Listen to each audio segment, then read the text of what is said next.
ہوشیار خبردار، ایک انتہائی روشن دمدار ستارے کا دنیا کے پاس سے گزر کا وقت ہوا چاہتا ہے۔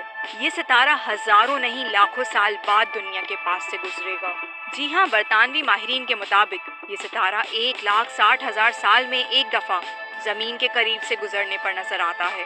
C24G3 نامی اس ستارے کی نشاندہی گزشتہ سال اپریل میں ناسا کے ماہرین نے steroid terrestrial impact last alert system کی مدد سے تو کر دی تھی، لیکن اب اسے بغیر دوربین کے بھی دیکھا جا سکے گا۔ گزشتہ ہفتے ناسا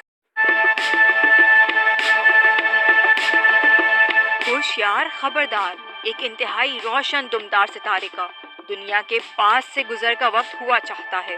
یہ ستارہ ہزاروں نہیں لاکھوں سال بعد دنیا کے پاس سے گزرے گا۔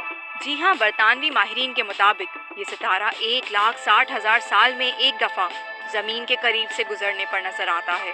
C24G3 نامی اس ستارے کی نشاندہی گزشتہ سال اپریل میں ناسا کے ماہرین نے steroid terrestrial impact last alert system کی مدد سے تو کر دی تھی، لیکن اب اسے بغیر دوربین کے بھی دیکھا جا سکے گا۔ گزشتہ ہفتے ناسا کے ایک ایسٹروناٹ نے انٹرنیشنل اسپیس سسٹم سے